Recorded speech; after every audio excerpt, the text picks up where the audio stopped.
is about forward progress, whether you're, no matter what you're doing, it's about, getting the most out of who you are and getting down that path of success. So obviously when it comes to something like, say, a set of squats, you have an opportunity right then, right now, to, whatever the time frame is, a minute, 2 minutes, to actually walk away with that forward progress. It's immediate satisfaction. That's what really got me fired up. It's not like working on a big project where you're gonna bust your ass for months or years and then you get the prize. I love the fact that I could look at that weight I was gonna squat to failure, and I would visualize how good I would feel if I hit this number. And then I would visualize how bad I would feel if I fucked it up, And God damn it, I want that side of the fence, And so, I would, I had this thing with plates. 4 plates on the squats. A lot of times, you might hear me reference 500 pounds. In actuality, it was 495, You might hear me reference, 400 pounds. In actuality, it was 500 pounds, or excuse me, 405. Right. So with 4 plates, I actually squatted in one set without putting it away. I did 43 reps. It was awful. I mean, it was awesome, but it was awful. And so that was, once I did that, once I was going, 40 north, all right, this is all fun and dandy, but it's time to put another plate on there, So then my run with five plates went, and I got to 26 with that one. It took me a while to get over 20 regularly. That was pretty awful. I mean, but I had the confidence to know, like I say, you heard me say a little while ago that I have the confidence in my discipline, and I have the confidence to know that I'll suffer more than the people around me, and that's where these squats came in. I knew that I would sit in there longer. I was willing to fall down with the weight before I put it away, and that was the difference. Because when you're going into, and I reference in my book in Deep Water, I call them portals, and it's these windows of opportunity that don't always pop up, but when they do, you have the opportunity to dive through this window of opportunity, this portal, to do something special. And some days they come and you have no clue they're coming. Other days you can kind of feel them. On the way to the gym, you're like, oh, something's going to happen, And then we've all had that day where you think something's going to happen and you fuck it up. But point being is that, there were times when I would just, it just felt like a swoosh with a basketball, where I could feel that portal open up, and I just would get through there so perfectly, and I would just crush these sets, and 26 on 500 pounds was it, man. It was like, I can remember getting to 2021 and I'm just quaking, It's like, it took me too long to get there. There was nothing left in the tank. As where that did at 26, I just caught a sweet spot up front, man, and I got to 20 so quickly. I was like, I can get more here, and I started banging them off one by one. I thought 23 might have been in. I got one more, and I just kept telling myself one more. And then finally, you get to that point where you're so exhausted you can't stay on your heels going down. You come to flat-footed or a little bit of your ball of your foot, and it's over. But the bottom line is I'm willing to do that. I set the catch rack to the point where, it's not going to hurt me, and I take it to the end. So that was pretty paramount, man. That was awesome.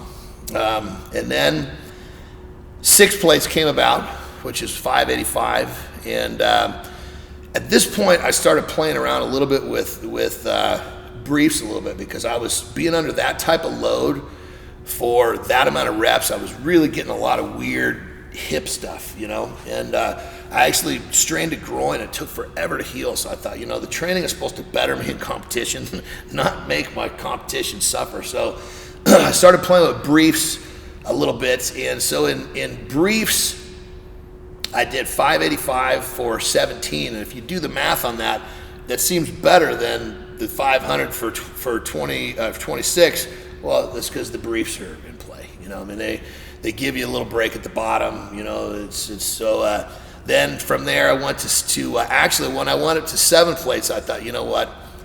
You just got to go an even 700, because now we're not close enough. At 495 and 580, you're close enough, but right. You're getting up towards 7. You got to get some change on there, because it was not close enough to 7 to claim it. Right. So anyway, with and I actually have We can actually pull it off YouTube if you want to use. I mentioned some footage. The set that's on YouTube, I believe I crashed on 10. But I would so I completed 9, but I would pretty regular get 10 or 11 reps, 700 pounds. Wow. Yeah, that day I actually had a really, really painful patella tendon. So you'll see I have this knee wrap on, but it's down low. It's just pressure on my patella, Look kind of funny, somebody squatting with one. Well, people that don't know, they think, why is this guy squatting with one knee wrap? People that do know go, that's not for the purpose of wrapping his knee. There's something else going on here.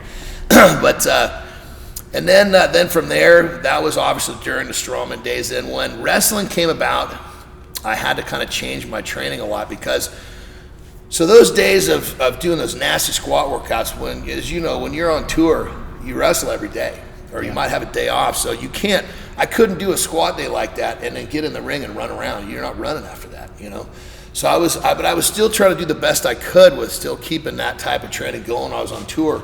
Problem was I kept pulling muscles and having problems, and it was detrimental to my training and my wrestling career. So what I did was I switched my really aggressive squatting to really aggressive power cleaning. And so I started doing the power clean, what I did to the squat. And, on multiple occasions, I'd say probably 30, 40 times I did, 225 for 50 reps on a power clean. And then shortly after I opened my facility, my training facility, and deep water, we had written the book and we talked about some of the stuff I was doing. I thought, I'm gonna lay some shit down here today. And so I honestly didn't know where I was gonna end up with how many reps. I just figured, I know I'm gonna go past 50. So I've done that so many times. 225 or 100 kilos. And you're doing this with some pretty competitive competition too, right? You're doing this with some friends of yours that you. Yeah, keep in mind that at that time it was a time slot for the Olympic lifters, so they're triples. They're not dealing with 100 of anything, not even a sit up. You know what I mean? But it was definitely inspiration from my platform to their platform. We were inspiring back and forth. They were doing their prescribed workout from Yasha Faye, who's the head trainer in the Olympic program, and I was doing my deep water fucking get crazy shit, So anyway, so I got north of 50 reps, and I thought, I'm just going to keep going. I don't know what's going to end up, and that's what deep water's all about. Let's take up all the slack, and when you think the slack's gone, let's pull on the rope a little more. And when the rope's tight, pull a little more. Anyway, so I ended up at 101.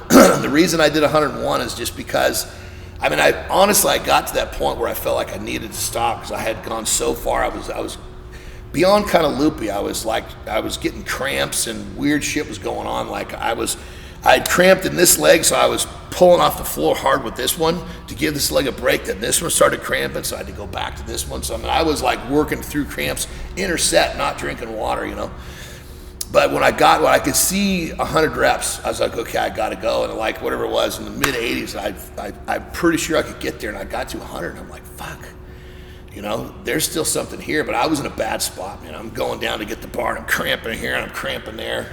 Anyway, so I did 101, and I turned it off. It's pretty rare that I trained myself to being borderline. It only happened 2 times that I was borderline scared of something going on. I didn't want that quad cramp to turn into a heart cramp. It was probably 8 minutes of balls to the wall output. Anyway, so 101 reps with 100 kilos or 220, because it's kilo in my gym.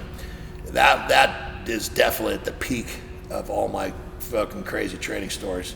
I think one that goes right with that would be the 110 kilo clean grip snatch for 35 reps, which is basically a snatch, but you're holding with a clean grip to protect your shoulders. So that was when you did the 101 reps, is that straight through? You don't ever let go of the bar? Well, you clean it, and then obviously you dump it, but then you go down and get it again. But because in my gym we drop shit. But so there might be a little bit of rest, just a 10-second in between from one rep. Oh yeah, not even 10 seconds. Okay. Yeah, if you dump that weight, you figure it's going to go down, it's going to go boom, boom, boom, it's to the ground, and you're not worried about pulling it back on the platform. And by the time I finished, I had almost gone to the other platforms. You just follow the bar, you know? So you basically dump it, and Yasha was actually standing close by. He'd give me a piece of chalk. So that was the longest break. Anytime I grabbed some chalk, I didn't have to go to the bucket. He was right there. So I would say you're talking about, you know, a few, 3, maybe if I was taking a couple deep breaths, 5, but, you know, 10 seconds between, you start to wonder if you can call that a set, you know. You have anybody else doing that with you? Is it hard to find training partners you're doing shit like that with someone else doing those lifts with you? You know, that whole thing actually was sparked by, because I was actually training some of my athletes, my younger athletes. And so we had put a pretty nasty workout on the board, and they all had kicked ass. And the last line item was deep water power clean, which meant everyone was going to pick a weight and go. And so I was the last one because we were going by weight. And so the first few went with like 60 kilos, and some went with 70, you know, and some 20, 30 reps. And so when it was my turn, you know, I thought, you know, who am I if I can't lead by example? This is me. This is what I preach. This is who I am. So if I don't lay this shit down, you know, fucking mail it in. Get me out of here. You know what I mean? And so it was pretty cool because, you know, now actually one of those athletes is a true freshman playing football at Arizona. You know, so it's really cool to, you know, to have some, you know, especially the youth athletes, man. I love to inspire the youth athletes, you know. So it was all in a training group. You know, we had 2 different, in my gym we have, obviously for the Olympic lifting, the Olympic program, we have the athlete lifters, and we have, the Olympic lifters, and we have the Olympic athletes, meaning that the Olympic lifting is used to better their trade, whatever their craft is athletically, you know, football, whatever it is, as to where the Olympic lifters are just weightlifters, you know. So I was running the athlete Olympic, and Yasha was, you know, to the left doing the Olympic lifters. Sorry. Gotcha. Do you have any questions for him, Mike? I don't think so. Finish with wrestling, maybe. Yeah. Let's talk a little bit about pro wrestling. Like, so just kind of tell us, like, even just some of the progression of just, I don't even know how it even got in your head or whatever, and then just take us through a little bit of like you touring in Japan and stuff like that.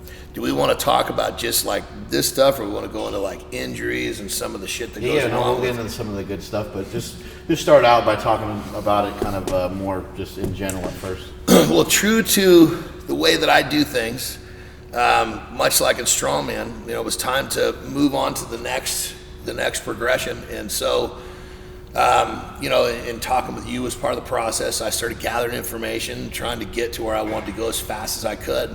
And I'll be totally honest, you know, my agent, you know, doctored up, and faked a resume, sent it over to Japan, and he calls me and said, "Look, dude, you got a shot over there." He says, "Don't fuck this up." He says, "You screw this up, that's going to be it." You know, he goes, "This resume I made you looks like you know what you're doing." And I had been fucking training for like 6 months, and as a wrestler, you know, that is like, to get in the ring with someone that's only been wrestling for 6 months is like, you know, you have to be really good to make that person that's only been wrestling for 6 months have a good match, you know? So anyway, he got me the opportunity. I went. It was a mini tour of a handful of matches. I think it was like 5, and I did well enough for them to call me back. And so, you know, at that point I was hiding by, you know, how limited I was, just like extremely, because I was totally afraid of getting exposed and getting released. And then, you know, I did well enough to end up getting picked up by New Japan, which is the biggest company over in Japan, which is the company I wanted to work for. And again, I had to hide everything as much as I could. And then little by little, I got exposed, you know, and then, which I think in the big picture did hurt me, because the management's not going to put a huge stake in someone that doesn't have. They're not going to put, you know, someone with, you know, 12 months experience in a high profile Tokyo Dome match. It's just not going to happen. They don't want to take that risk.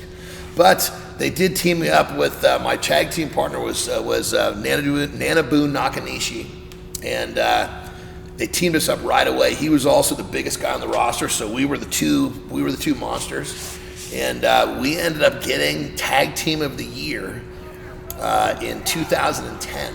Which, and the best part about that was we had only been tag team partners for 6 months, but they ate us up and they loved us, and so that was really cool, you know. And at the time, Giant Bernard and Machine Gun Carl Anderson were the champs, and they were breaking records of how many defenses they had, and we got the award and the check. So,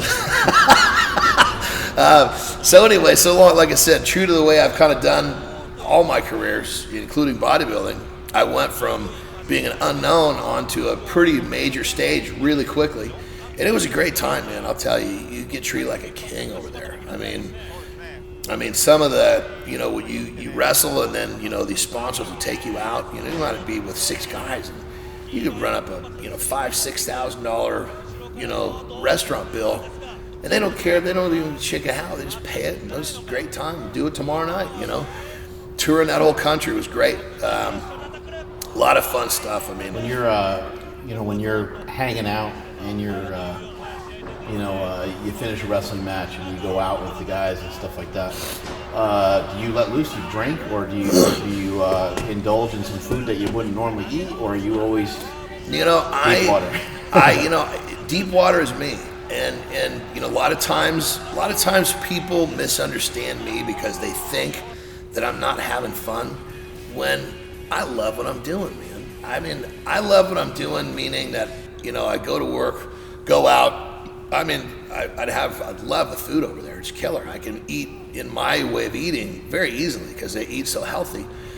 You know, and you can't not have a beer with these people. I take it as a huge sign of disrespect. But would I get fucking, you know, shit-faced? No, because I wanted to get up and go to the gym. I wanted to be able to, you know, have a good match the next night. But the thing that people didn't understand, and they caught it once they got to know me better, was I love the process. And that's the difference between myself. I don't go to the gym because I have to. I go to the gym because I want to. I don't want to do something tonight to fuck up tomorrow's workout, you know? And so there are times where, you know, every once in a while you got to lay it down. Like I get called out once in a while with drinking. And then, okay, I'll fucking take you deep water in the drinking, baby. So, well, a quick story. So one of the referees is named Uno, cool cat. We're at a huge sponsored dinner, and it's all done, and everybody's drinking, having a good time, and he picks up his beer, and he yells down at me, "Hey, John, come sit with me and bring your beer," which is like saying, we're going to drink. I'm like, oh, fuck, here we go. It's the first time I'm called out, and you can't just be a fucking pussy about it. You got to go, because you're sending a message to anybody and everybody else who might want to call you out. So, you know, in true deep water form, man, I start fucking buckling down, man. I'm laser beam focused on drinking, you know. And I drank this son of a bitch under the table. He missed the bus the next day. He was like, everybody in the company is like, they call you a strong drinker. Oh, he's a strong drinker. You know? And so you know, every once in a while, once a tour, I'd say it was over, I'd go out and have some beers, you know. But then as it went a little further, we called it my wrestling name was Strongman. Complicated. Yeah, very. I love the translation, you know. Yeah. Anyway, so we called it the Strongman Invitational. And we would end up, you know, we go, obviously, every time we went out, we were going with a sponsor because they pick up the bill, and we go to these freaking places that were beautiful. And you know, plus if you're going to sit and drink and eat all night, you'd rather not have to pay a $4,000 or $5,000 bill yourself. So anyway, the Strongman Invitational would be, you know, a handful of guys, and we would go out with the purpose of drinking hard. And it would be to the point where, you know, you get to that point where all of a sudden now you're like slap fighting at the table. That's how messed up you are. It's like, okay, you give me one, I'll give you one back, you know, and people are looking at you like, holy shit. You know what I mean? Like one of my buddies, Chad Allegra, Carl Machine Gun Andersen, that's his wrestling name, you know, really cool cat, fun to drink with, you know. He'd, you know, I say, go, you know, give it to me. You know, he knows if he gives it to me, I'm giving it back. So he'd wind up on me. Bam, he'd whack me. I'm like, oh my God, hit me right in the face. Open-handed, keep in mind. And I wind up, pow, hit him back, and these people in the restaurant are looking, what is going on, you know?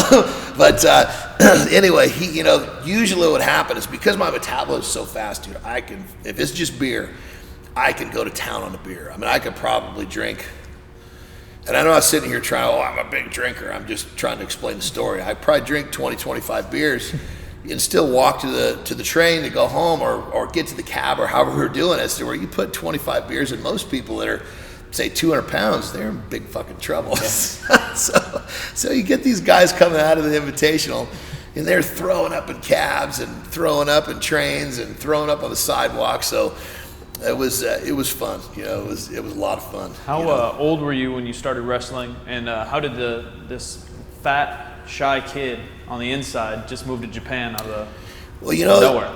It's actually basically wrestling affected me in a very good way with me in reference to me as a fat kid, because in wrestling, you're basically, you're really exposed. Just to put bluntly, for me, the joke I made is, as my career has gone, I've been taking clothes off. Strongman, you're wearing all this gear. Then in wrestling, I'm wearing knee-high leather boots and a pair of briefs. Now I just got a pair of fucking bikinis on. But so what's next? Yes. Anyway, so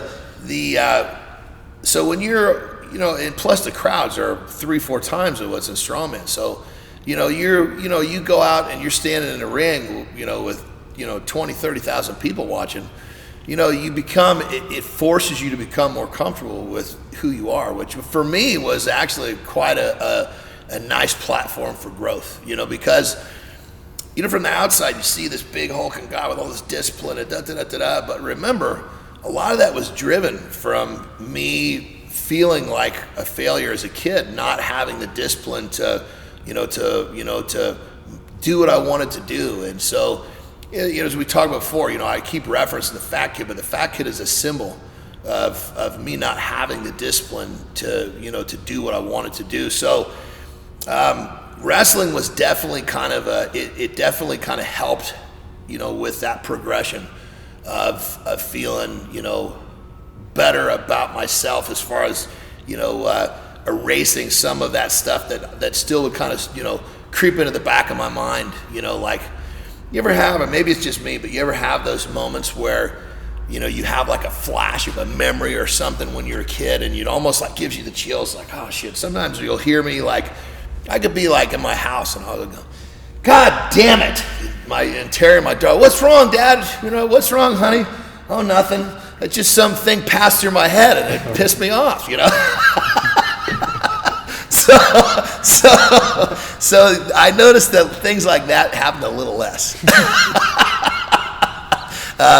But it was a great experience, and on the level, going back to some of our earlier questions, I always dreamed about being a pro athlete. Well, Strongman was great, and I had that sweet spot, like we talked about, with sponsorship and yada yada. But there was no retirement money in Strongman. There was no merchandising going on in Strongman. As to where wrestling is a much bigger platform. There are people in the wrestling world who make tons of money. I mean, we're talking like millions and millions of dollars every year. That doesn't exist in Strongman.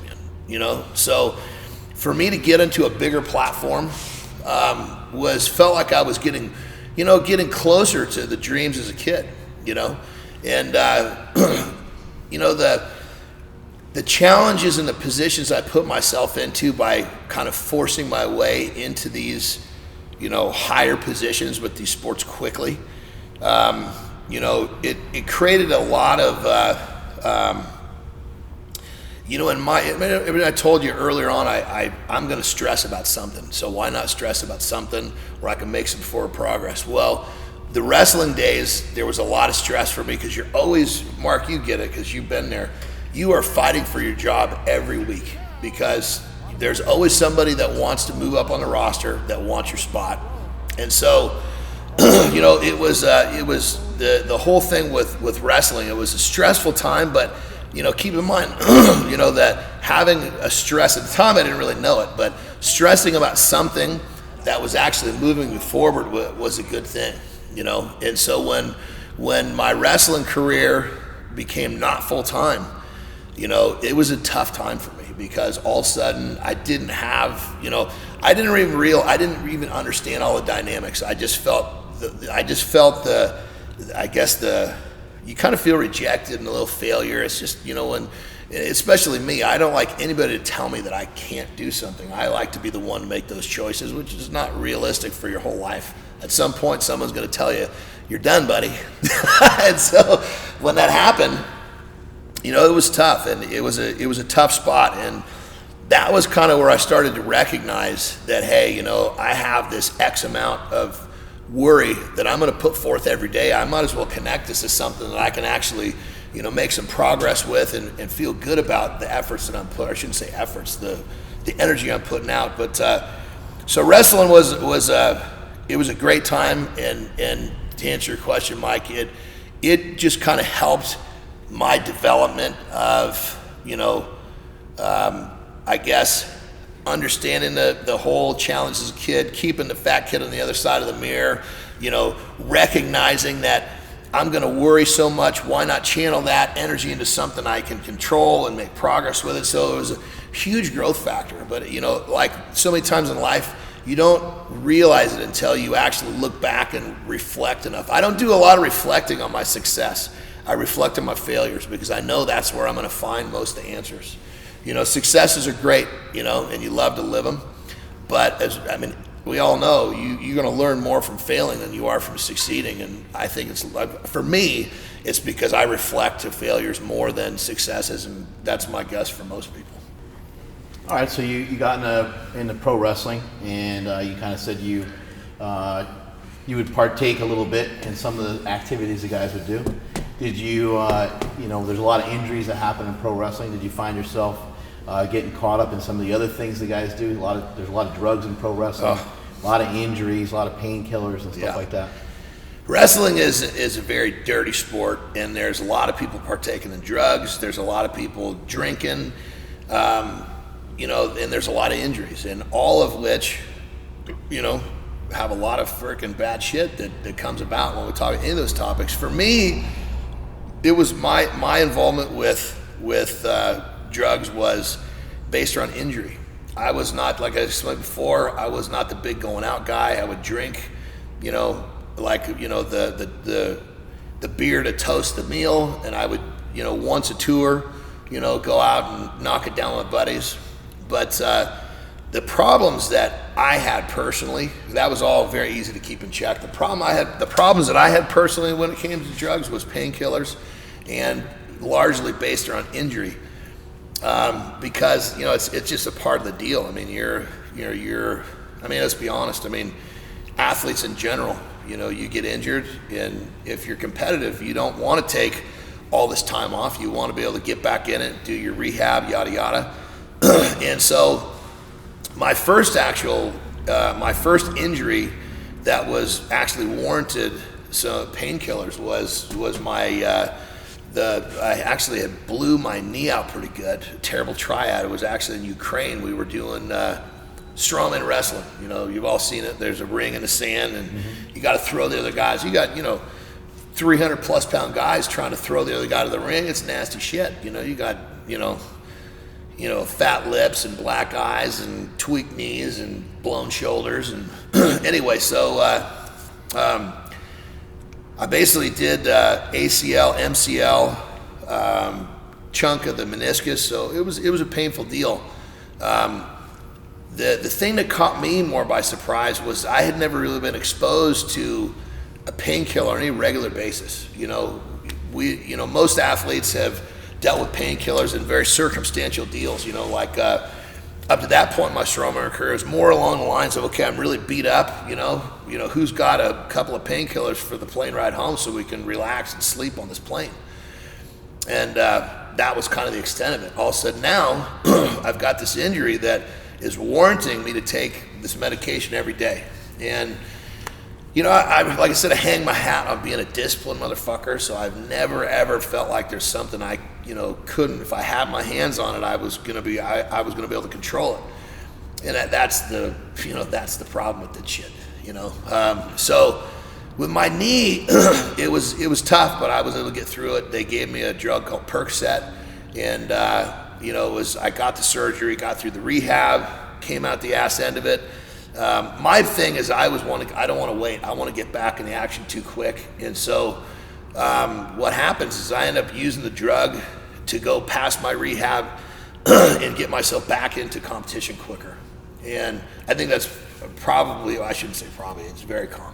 We've all seen it happen. And so with that drug, I was able to get where I wanted to go. I mean, of course, it was a challenge. Stop the drug, and boom, off you go. That's kind of like that's the baby story. So, and largely because of the drug they prescribed. My back surgery and my bicep surgery both were not so easy, largely because they prescribed me a more powerful drug called Oxycontin, which we've all heard so many nasty stories about. And so my back surgery was a tough one because obviously it was a big deal. It was a big undertaking. They gave me the drug. I was on it for a certain amount of time, the rehab, yada, yada. I was able to, at that point, it was right around, it was right around a holiday, around Christmas time. So I was going to be home, and it was like for whatever reason, I was surrounded by family, and I was able to get off the way I was supposed to. I think it largely had to do with the support group. The next time I had, and it was tough. Don't get me wrong, it was really tough. I mean, but you have responsibilities, you have children. Absolutely. You can't sit there and be fucked up when your kid wants you to read a story. Right.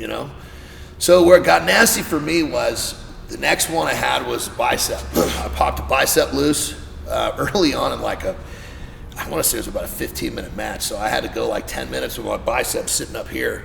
But that's the way it goes. I mean, if you can move, you better stay in there, or you're going to be talking before about getting replaced. That'll get you replaced real quick, So you see guys that that have injuries, they can barely walk and they stay in there. So if you hurt your arm, you better stay your ass in there. But I did.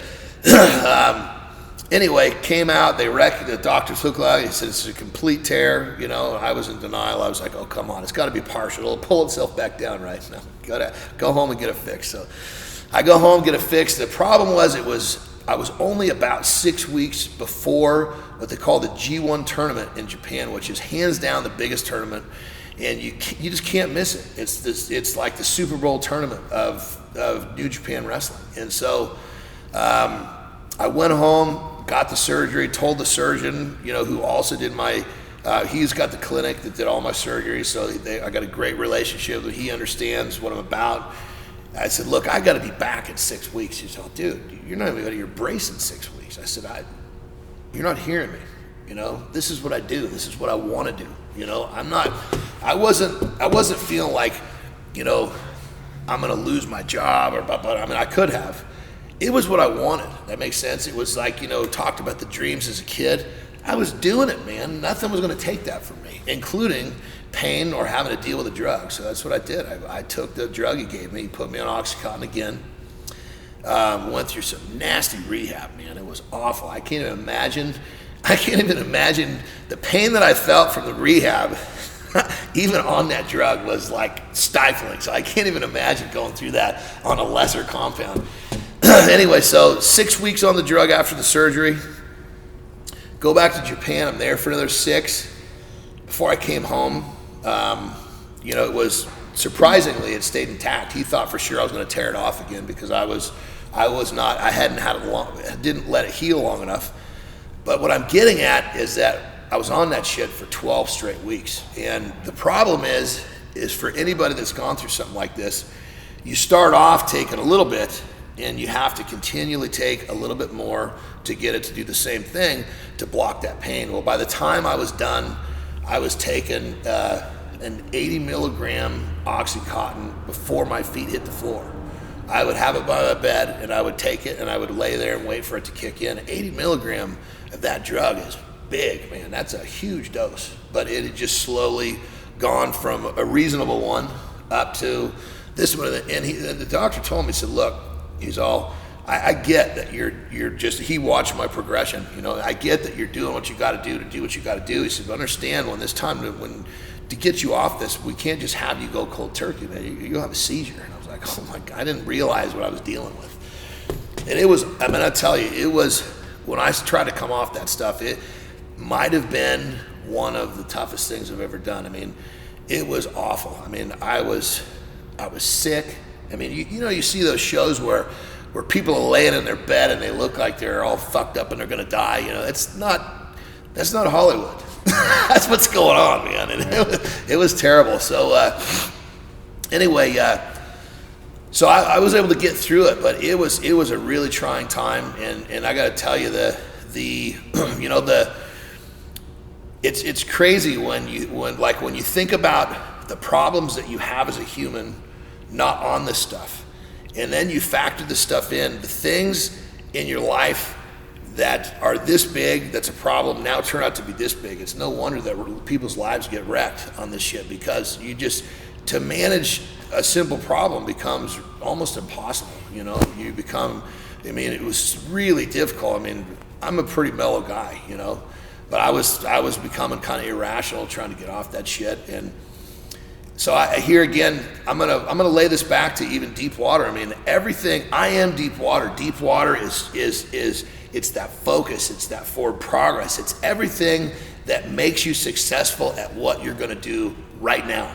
And at that time, I needed deep water. I mean, I'm not gonna try to get all, you know, too sappy and say deep water saved my life, but deep water fucking got me through a really low, tough time, you know. And so, you know, the sad part about this is that I watched, you know, actually some people I can consider really good friends, and not only wrestling, but strongman too, have their lives completely wrecked. You know, like I'm not going to mention any names, because the two that are coming to mind, just about everybody here would know, you know, in the strength world especially. But I mean, these are people that, you know, would come to my house and train, and come to my house between tours, you know, and I mean, people I brought into my personal space that's, you know, now lives are I mean, you can't even find them. Yeah. I mean, they've lost their homes, they've lost their families, people don't even know where they are. It's so sad how, you know, drugs reduce people like this. And the worst part about it is it starts off with something like what I dealt with, like an injury, and next thing you know, it's got a hold of it. You can't shake loose of it. You know, it's really a tragic thing. You know, it really is. It certainly puts it into perspective. I think sometimes when you're somebody who's as focused as you know, you kind of think like this is me, this is what I do. I'm choosing all these things, and then you kind of mentioned, like with your children or with your daughter, you said, you know, don't let certain things choose you. Yeah. And that's where the drug kind of chose you and took you down and almost left you with nothing. Really, that's what it can do to you. Yeah. You know? And when you go through it yourself, though, or when you're close to someone who goes through it, I think it puts you close enough to it to where you're not as judgmental. You're not like, oh, that guy's just a pillhead or whatever. Yeah. It puts it in perspective. Like, hey, you know what? Maybe instead of judging that guy, maybe I should lend a hand to him, or maybe I should say something. Yeah. And at least I said something, and hopefully, you know, something I say or something I do could maybe help. You know. Yeah. And it's 100%, and I agree with that more than you know. And I wish that I could go back into some of these times that we're talking about, largely because even for myself, you know, even though I have a lot of confidence in my discipline and all this stuff, there still was that piece of me that was really worried, was I going to keep control of this? And so there was a pretty good time during a lot of this where I kind of hid it, if you will. I mean, it's not like I was going to, you know, make a big lie. I wasn't going to lie to my mom or something like that, or, you know, lie to a close friend. But I feel like if I was more open about it during this time, I could have helped some people that needed help. And that's a regret that I do have. You know, that's one of the reasons why, you know, like with, you know, I joke about, you know, pulling my pants down and exposing my insecurities in my book and even interviews. I'm so not afraid of doing that, because even if it only helps one person, it's well worth, any embarrassment that it may have had at any point in my life. Right. And now you finally get to that point where you have a good time, giggling at the stuff that, once seemed like it was going to be life altering, from the embarrassment. But, I guess that's, it's a tough thing, man, because these, especially when it comes to something like this, like the substance issue, you do what you think is best, but it's who really knows what's best? It's such a tough thing. I mean, it's like how do you know what is best when you're talking about something that will change someone's life and they don't even know it's changing? I mean, all you really want to do is, in that scenario, like you're saying, is be understanding and help people and give them that platform they feel like that they can come talk to you, so you could help them, rather than judge them and make them feel like they're a failure. It's I'll tell you, that's a tough. That's interesting when we talk about this. We talked about me having, eating ice cream as a fat kid and or chewing down a bunch of candy bars and finishing that last bite. Fuck, I did it again. God damn it. And then crying. I can't tell you how many times I did that with trying to get off those meds, where I was like, okay, today's the day. I mean, because when I going back, when I tell that story and I say, yeah, I got off it, I should probably be a little more clear in the process. Let me tell you, there was a lot of tears and a lot of frustration and a lot of me doing, some pretty out there shit to get it done. I mean, there were plenty of times where I was supposed to be taking a certain amount to get off that shit, and I took more than I was supposed to, and I had the same feeling like I was a fat little kid, like, you fucking son of a bitch, you did it again. You were not supposed to do that. So, it's funny how these little patterns can repeat themselves, through your life, and you really, you try to learn from your experiences, and I guess that's just that's like the devil or the hell in these substances, is that it's not like it's a little different than trying to give up candy bars. You're not going to throw up and shit your pants because you didn't have a Snickers bar this morning. Did the drugs impact other aspects of your life? Yeah, for sure. I mean, I think that and that's the thing about it, is you don't realize that they're hurting you until you get away from them. That's the thing. That's the killer. Is that you think that everything's okay. Did you have anybody else that knew? Somebody like, hey, what do you're acting weird, or what's going on, or other than your doctor? I think it was probably I allowed that to be more exposed when I was traveling, because when I was at home, I had responsibilities, and it's so much different when you've got someone that counts on you and depends on you sitting right in front of you. That day where I took too much of the med when I wasn't supposed to, and I feel terrible inside.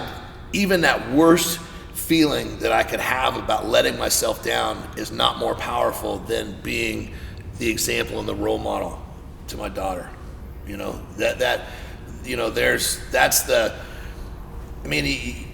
I guess that, and I don't know.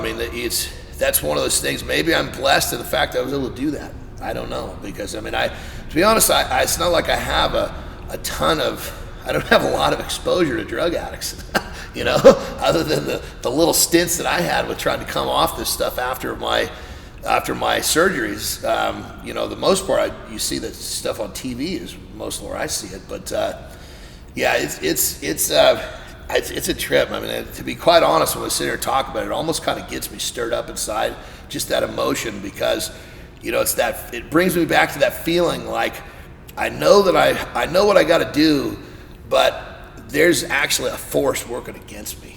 It's not just, hey, I want to lift that weight.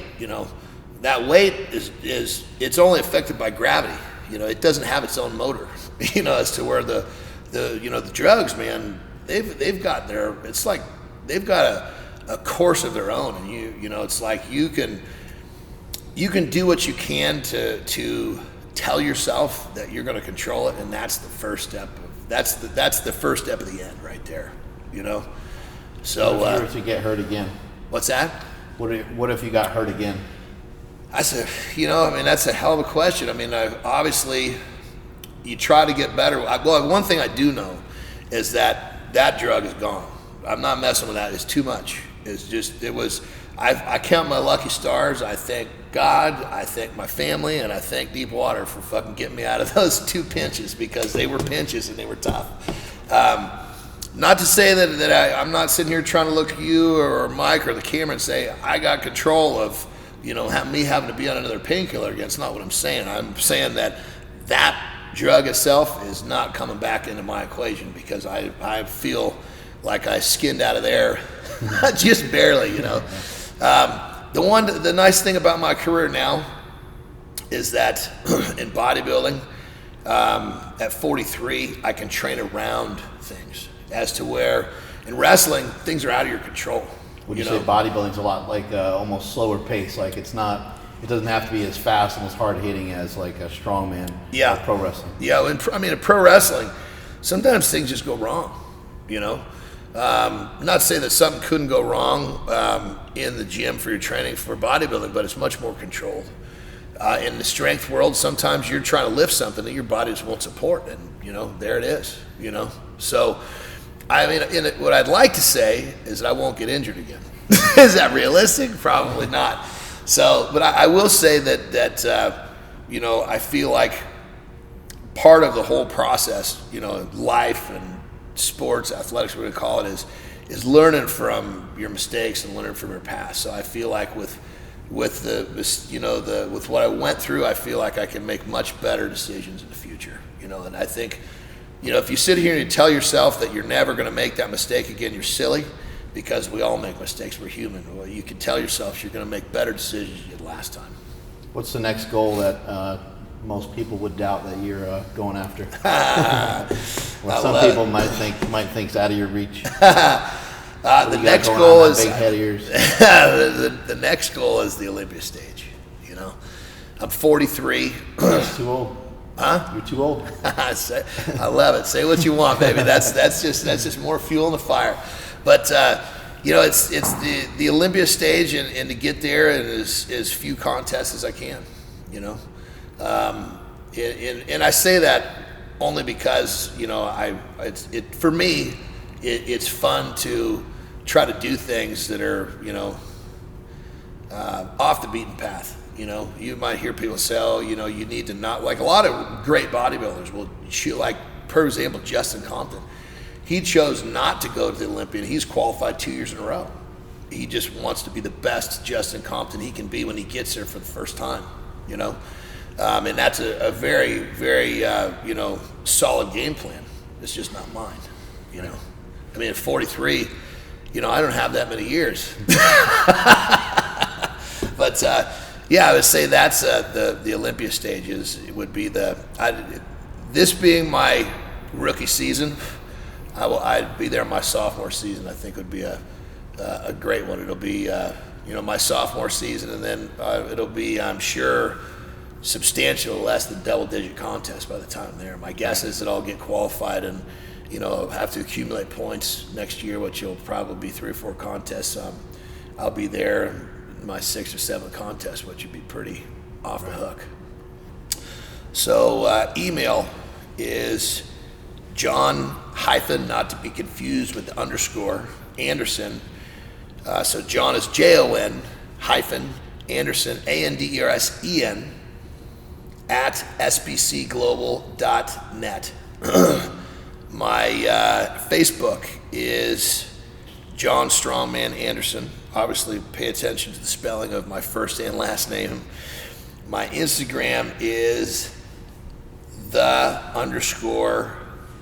Jon Andersen _ IFBB Pro. I'm having a website. Yeah, my website, Jon-Andersen.com, hyphen, not to be confused with the underscore. If you Google me, all this stuff will pop up. I'm having a little bit of a brain fart on my Twitter account, you know? Because interestingly enough, a lot of these social medias, like Twitter is a huge wrestling thing. Yeah. Then Instagram is kind of blown up everywhere, you know? But like I'm not real active. Purposes. Yeah, I'm not real active in some of my older accounts. I shouldn't say that. I'm just more busy on other accounts, you know? So I think that's it, man. Thank you. Right on, brother. Appreciate it. Okay, the sleeves are in. Let's make them live. Oh boy.